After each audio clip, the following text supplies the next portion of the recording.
Good morning. This is for my Integrated 1, Unit 3 test review, but before I get started, I want to say I hope everyone's doing all right out there. Let's just go ahead and jump into the concepts here. In this test, you're going to be asked to create a table, rewrite the table with repeating numbers, write the equation that represents the table, simplifying the equation, and verifying it. So let me just go over what we're going to do here. When you're creating tables that represent time, we're going to start with x being 0. Tables that count objects start with x being 1. Like time, when you're born, you're 0 years old. Alright, so that's why we start with the x value being 0. The second thing, writing tables with repeating numbers, this is what we've been doing. The first row stays the same, and the remaining f of x's, which are the y, we're going to use the first y value plus a common difference, and then parentheses x value of that row plus the opposite of the first x value. The way we're going to answer the third question is we're going to set the x row equal to f of x, and I need you to simplify the equation. We just distribute and combine like terms, and finally we need to verify. So we'll pick a value for x, plug that in, and get its value for y. I have on the board a question from a retake, and so let's first figure out, is this a time or are we talking about counting objects? Gym membership costs $20 or $70 to join and is $15 a month after the first month. This is about time. And so when we create our table, what we're going to do, let me find my marker that I hid for myself. There we go. It's all hidden now. I found it. Let me get this other way so I don't trip over it. So what we're going to do is we're just going to figure out what our table looks like. So the answer to the first problem, creating the table, and remember, we're dealing with time here. So that means that when we join the gym, we've spent $70. The next month, we have spent a total of $85 because it's $15 a month. The following month, let's see, it's 90, 100. We've now spent $100. And we'll go one more month. We've now spent $115 to go to the gym. So that's how we would create a table that represents a situation that deals with time. Remember, time starts at 0. All right, so we're going to rewrite this now with repeating numbers.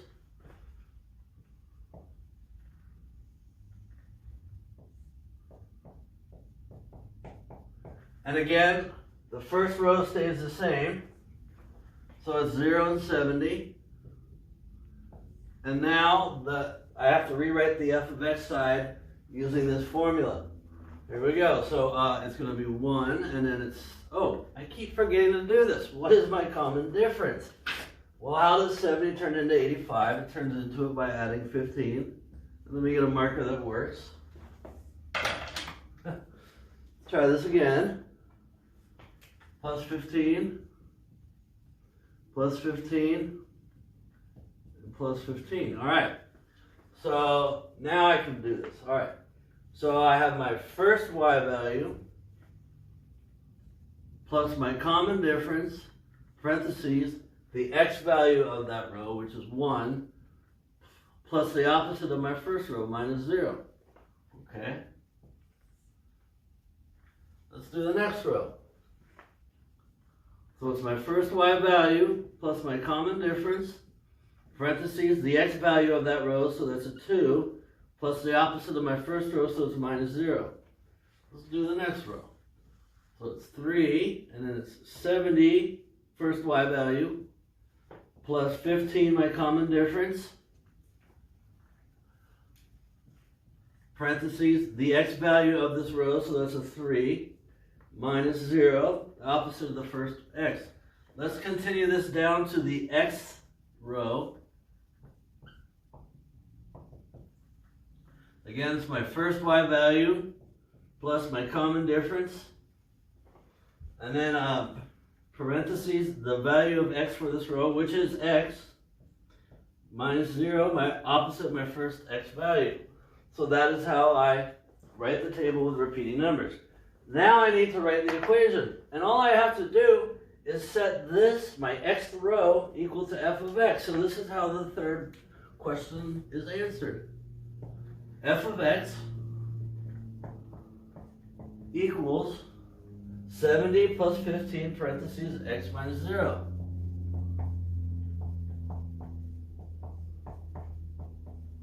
And let me make sure I'm still on the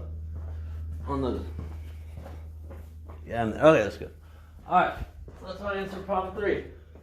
Problem 4, simplify the equation. Easy to do. I distribute and combine like terms. Okay, so now I have 70 plus 15x, because that's 15 times x, minus 0, because 15 times 0 is 0.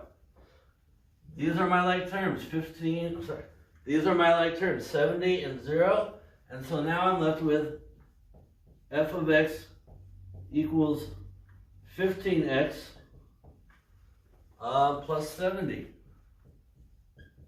Alright? And this is how the answer to my fourth problem, or problem 4, looks. Pretty simple. Yeah, you know, it's all written out for you. Have this written out next to you when you take the test. I'm fine with that. Just show me that you can use it. That's all I need you to do. Problem 5, verify. I like the second row. So if I plug in a 2, I should get 100. So everywhere I have an x, I'm going to plug in a 2.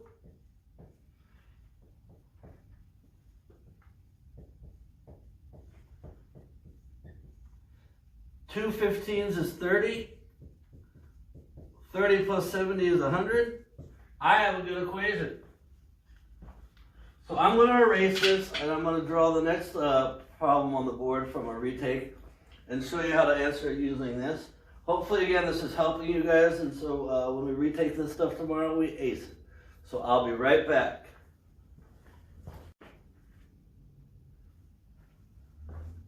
I'm back. Let's go ahead and jump into the second question from our Unit 3 test, and it's dealing with objects, and we're counting objects. This is my first object, this is my second object, this is my third object, this is my fourth object. Alright? And in my first object, I have 3 little squares. In my second object, I have 6 squares. In my third object, I have 1, 2, 3, 4, 5, 6, 7, 8, 9 squares. And in my fourth object, I forgot a line right there, I have 1, 2, 3, 4, 5, 6, 7, 8, 9, 10, 11, 12 squares. Alright, so I can make a table now.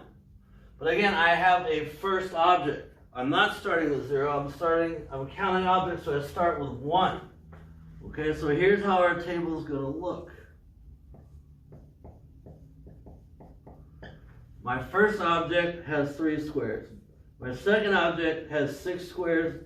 My third object has 9 squares. And my fourth object has 12 squares. I wrote the table. Now I need to know what the common difference is. And to go from 3 to 6, I add 3. To go from 6 to 9, I add 3. And to go from 9 to 12, I add 3. Now I can rewrite my table with a repeating number pattern. And so let's do that real quick.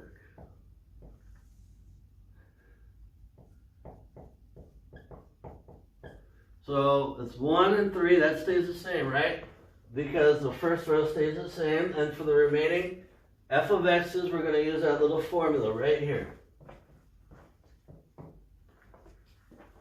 Okay, so here we have 2, and that's my first y value, plus my common difference, parentheses, x value of that row, plus the opposite of that row. Let's do this next row. So my first y value plus my common difference, parentheses, x value of that row, plus the opposite of my first x value. Next row.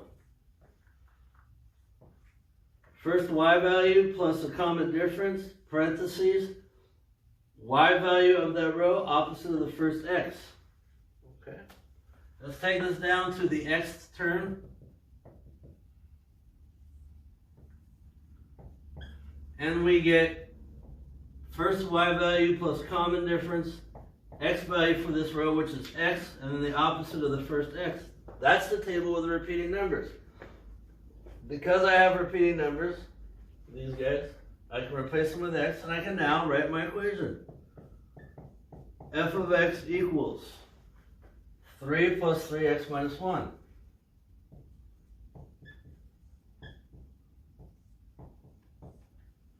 Alright, now I'm going to simplify. Distribute and combine like terms. Pass you out, pass you out. 3 plus 3x. 3 times minus 1, that's minus 3. Let's put these guys together, and I get f of x equals 3x plus 0. That is my equation in simplified form. And I finally need to just plug in an x value to get its y value. Let's plug in 3 and see if we get 9. So f of 3 is equal to 3 times 3 plus 0. 3 times 3 is 9. 9 plus 0 is 9. We have a good equation. So this is what I was looking for on problem 2 on the chapter, or the unit 3 test. Hopefully this clarifies the difference between starting with 1 and 0. We start with 0 when we talk about time. We start with 1 when we're counting objects, or we're saying we have a first, a second, a third, and a fourth. And again, this is what the test will be about tomorrow. Have a good day, everybody. Please make sure you watch these before you take the test. I want everyone to ace this. Have a good day. Bye-bye.